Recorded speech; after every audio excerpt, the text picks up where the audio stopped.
Bonjour à tous, on se retrouve aujourd'hui pour un tag qui a été créé par Johanna de la chaîne A Book Around the Corner. Donc j'espère que je n'ai pas trop écorché le nom. Et j'ai été taguée par Céline du blog Tribulation littéraire. Donc bien sûr je mets tous les liens en barre d'infos comme d'habitude. Le tag s'appelle Magical Bookmas Tag et j'en fais très rarement des tags, mais là c'est un tag de Noël, donc je me suis dit que j'allais y répondre. Je suis assez rarement taguée et que ça allait un peu me mettre dans l'ambiance de Noël, et j'espère que vous aussi. Première question, il est temps de placer l'étoile en haut du sapin, un livre qui t'a mis des étoiles plein les yeux. Je vais sans doute manquer d'originalité, mais je vais présenter Harry Potter à l'école des sorciers de J.K. Rowling. Donc vous le savez peut-être si vous suivez ma chaîne régulièrement, c'est un peu mon livre préféré, tout simplement. La saga Harry Potter en général, c'est ma saga favorite. Mais celui-ci, je le trouve particulièrement magique, puisque Harry Potter, c'est la première fois qu'il va à l'école et il découvre l'univers de la magie. Je trouve ça tout simplement merveilleux et je trouve ça juste magique, et voilà, ça me met toujours du baume au cœur et des étoiles plein les yeux. Deuxième question, le champagne coule à flot, un livre frais et pétillant.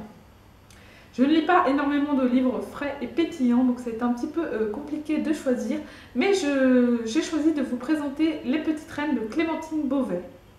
C'est une histoire pas forcément pétillante à la base, puisque ça parle de trois jeunes filles qui ont été élues boudins d'or, d'argent et de bronze par leur collège, donc comme tous les ans, et l'une d'entre elles a été élue comme chaque année.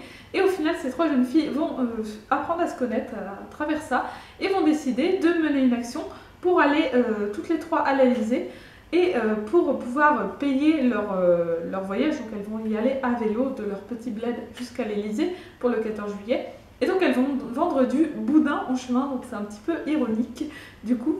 Alors je le trouve frais et pétillant parce que justement, même si ça aborde un sujet assez grave, donc le cyberharcèlement et le harcèlement sur les réseaux sociaux, c'est un peu la même chose que je viens de dire, donc le harcèlement scolaire et le cyberharcèlement, je voulais dire, ça reste quand même un livre très frais et pétillant, puisque il est tout simplement très drôle. Nous allons donc suivre ces trois jeunes filles dans leur voyage, dans leur péripétie. Et je trouve ce livre extrêmement drôle et qui permet aussi de dédramatiser un peu la situation. Et donc voilà, c'est un livre qui m'avait beaucoup amusé, qui m'avait vraiment fait sourire. Troisième question, les toasts de foie gras sont prêts à être dégustés, un livre qui t'a gavé. J'aime pas forcément le terme de dire qu'un livre m'a gavé, mais c'est vrai qu'il y a plusieurs livres que je n'ai pas forcément trop appréciés. Et aujourd'hui, j'ai décidé de vous parler de Incident voyageur de Dalibor Frio. En fait, ce sont différentes personnes, donc de différentes catégories sociales, qui prennent le métro un matin, comme tout un chacun, et qui vont se retrouver bloqués dans le métro durant très longtemps. Et donc, ils vont apprendre à vivre là-dedans. Et en fait, c'est vraiment très bizarre, puisqu'ils vont faire des choses extrêmement bizarres.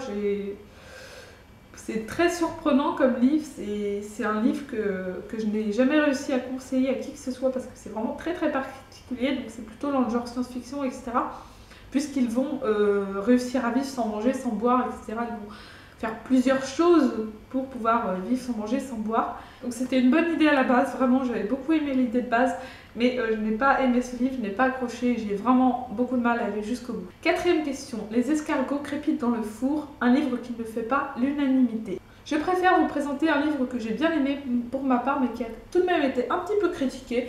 Je dirais pas qu'il a été détesté, loin de là, mais il n'a pas fait l'unanimité, contrairement à d'habitude par exemple. Donc c'est Joyland de Stephen King, qui est un auteur qui plaît pourtant beaucoup. Nous allons suivre un homme qui se rappelle de la période où il était adolescent et où il a travaillé comme forain, donc dans une fête foraine, et où il y avait des événements plus ou moins étranges. Donc j'avais trouvé ce livre plutôt sympathique, très nostalgique, très beau, et j'avais beaucoup aimé le côté forain, fête foraine, j'avais bien aimé ça. Mais je sais que beaucoup de personnes ont été déçues pour la simple et bonne raison que le livre laissait présager tout autre chose. Donc le résumé fait par Albin Michel laisse entendre qu'il va y avoir des clowns, des frissons, etc. Donc ok, ça fait un peu peur, et encore personnellement je n'ai pas eu du tout peur, mais voilà. Il y a quelques trucs un peu étranges. Par contre les clowns, il n'y en a pas du tout. Et donc il y avait beaucoup de gens qui avaient été déçus par rapport à ça parce qu'ils attendaient tout autre chose de ce livre et donc ils avaient été déçus. Néanmoins, c'est un livre que moi j'ai beaucoup aimé et que je vous recommande, sauf si vous cherchez quelque chose en rapport avec les clowns et les frayeurs, c'est pas ce qu'il vous faut. Mais autrement, c'est vraiment un très très bon livre que j'ai adoré. La bûche de Noël est servie, un classique qui t'a refroidi. Je vais vous présenter le premier classique que j'ai lu, donc c'était au tout début du blog, ça date un petit peu. Il faut savoir que j'ai pas suivi un cursus dans un lycée normal, j'ai été en bac pro tout simplement, donc je n'ai jamais eu l'occasion de lire des classiques pour les cours. Ça peut paraître bizarre pour certains qui en ont beaucoup étudié, mais ça n'a jamais été mon cas. Du coup, les classiques, je les ai découverts par moi-même en les lisant par moi-même, puisque je n'en ai pas eu à lire au collège non plus. Et donc, le premier classique que j'ai lu, c'était Germinal de Émile Zola. Je ne dirais pas que ça m'a refroidi, parce qu'il n'est pas mauvais, loin de là, mais je dirais plutôt que ça m'a fait un petit peu peur, et donc, d'une certaine façon, ça m'a refroidi. J'ai mis longtemps ensuite avant de relire un classique. Maintenant, j'aime beaucoup les classiques, mais j'ai mis longtemps avant d'en relire.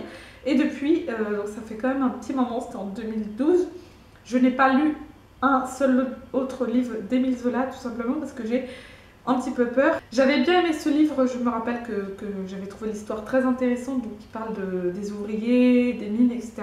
C'était vraiment une histoire passionnante, mais c'était très long à lire. C'est vraiment pas le classique avec lequel il fallait commencer et pas le Émile Zola avec lequel il fallait commencer apparemment. Et donc j'ai plutôt mal choisi. Je pense quand même, je suis sûre même, de laisser une nouvelle fois la chance à cet auteur parce que ce livre avait de très bonne qualité. Et donc c'était indéniable et du coup je pense lui laisser sa chance, mais c'est vrai que ça m'avait beaucoup refroidi. Sixième question, les flocons volent dans le ciel, tu allumes la cheminée, un livre qui t'a réchauffé le cœur. J'ai envie de vous présenter Les Carnets de cerises, donc le tome 1, donc le zoo pétrifié de Joris Chamblin et Aurélie Naïret, qui est une bande dessinée, donc pour le moment il y a 3 tomes de sortie, le 4e va bientôt sortir d'ailleurs, j'ai vu ça l'autre jour sur la page Facebook. Et c'est une bande dessinée que j'adore. Déjà, pour commencer, les dessins sont magnifiques. Enfin, je ne sais pas si vous voyez bien la couverture, mais elle est sublime et les dessins à l'intérieur sont juste magnifiques, splendides. Je vais vous en montrer un. Donc voilà. Nous allons suivre une petite fille de 10 ans donc, qui s'appelle Cerise et qui a une grande imagination et qui est un petit peu aventurière. Elle est aussi très curieuse, elle aime beaucoup se mêler de la vie des autres, entre guillemets, mais pas d'une façon malsaine ou mauvaise. Elle aime juste observer les gens et essayer de connaître un peu plus leur vie, de savoir un peu qui ils sont. Et elle va se mettre un jour à s'intéresser à un homme qui marche souvent seul avec des pots de peinture. Et donc elle va finir par le suivre avec ses deux amis, ses deux fidèles amis, pardon. Et c'est un livre que j'ai beaucoup aimé, vraiment c'est une bande dessinée qui fait sourire, qui est magnifique, qui est belle, qui est tendre et qui réchauffe vraiment le cœur. Donc je ne pouvais pas présenter autre chose pour cette catégorie. Septième question, chocolat et sucre d'orge abondent. Un livre auquel tu n'as pas pu résister. Il y a beaucoup de livres auxquels je n'ai pas pu résister, mais il y en a particulièrement un que j'ai acheté, donc c'était en 2013, ça date un petit peu, et auquel je n'ai vraiment pas pu résister. Il s'agit de Harry Potter, des romans à l'écran, toute l'histoire de la saga au cinéma, de Bob McCabe. Donc c'est un énorme pavé, un livre qui est vraiment splendide, comme vous pouvez le voir. Et c'est un livre en édition limitée, donc je crois qu'il n'y en a plus, il me semble, je suis quasiment sûre, à part d'occasion donc. Et c'est une encyclopédie des 8 films Harry Potter, donc je vous montre un petit peu l'intérieur. C'est une énorme encyclopédie pour en apprendre plus sur les secrets du tournage, sur les costumes, sur les montages, etc. Et c'est un livre qui coûtait très cher. Il est à 79 €, donc c'est une somme assez impressionnante. Et donc je l'avais demandé à mon anniversaire, je l'avais payé un peu avec mes parents, puisque c'était un livre quand même très cher. Donc ça avait été mon cadeau d'anniversaire en 2013. Et voilà, je n'avais tout simplement pas pu y résister. Donc je ne l'ai toujours pas lu d'ailleurs, ça craint un peu, parce que justement je veux laisser le plaisir et tout, et donc je l'ai déjà feuilleté à de nombreuses reprises, je vais le lire très souvent, mais je ne l'ai pas encore lu. Je pense que je ne vais pas tarder à le commencer parce que j'ai vraiment trop envie de découvrir ce qu'il contient.